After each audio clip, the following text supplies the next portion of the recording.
విజయాన్ని ఇచ్చే దేవుడు, నన్ను బలపరిచే దేవుడు ఏలియా కేకలు వేస్తున్నాడు. దేవుడు కూడా విను, నీ ముందు శత్రువు ఎంత బలంగా ఉన్నప్పటికీ, నీ ముందు శత్రు సమూహాలు ఎంత చెలరైపోతున్నప్పటికీ, నిన్ను అవమానించి ఇబ్బందులు పెట్టి నిన్ను రోడ్డుకి ఇచ్చాలని, బజార్కి ఇచ్చాలని ఎంతమంది ప్రయత్నం చేస్తున్నారు. నువ్వు మోకాళ్ళు వేయగలిగితే ఆ మోకాళ్ళ ప్రార్థన వారందరి కేకలను అధిగమించగలదు. వారందరి కేకలను అధిగమించి నీకు విజయం కలిగేది దేవుడి సన్నిధిలో చేసే ప్రార్థన. జాన్ నాక్స్ అని దేవుని సేవకుడు, చాలా అద్భుతమైన ప్రార్థన పరుడు. ఆయన ఒకసారి ఇంగ్లాండ్ క్వీన్ ఆయన గురించి మాట చెబుతూ ఏమంటారంటే, I fear John Knox's prayer more than 10,000 soldiers of Scotland.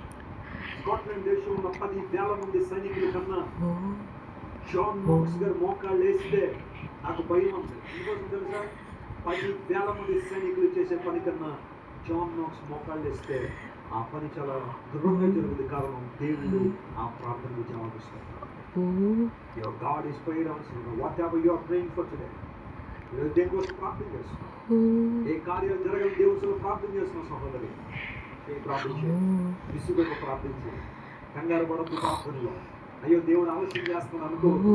దేవుడు నా ప్రార్థన వింటున్నా లేదనుకోవద్దు. Prayer is not one-way communication, my friend. God is listening and God responds to you in the right time. దేవుడు సరైన సమయంలో నీ ప్రార్థనకి ఏమిస్తాడు? ఆయన జవాబు ఇస్తాడు. ఎప్పుడు కృంగిపో, కీప్ ఆన్ ప్రేయింగ్. నువ్వు ప్రార్థన చేస్తూనే ఉండంటే దేవుడు చూస్తూ ఉంటాడు. ఆ సందర్భాల్లో చెబుతున్నా.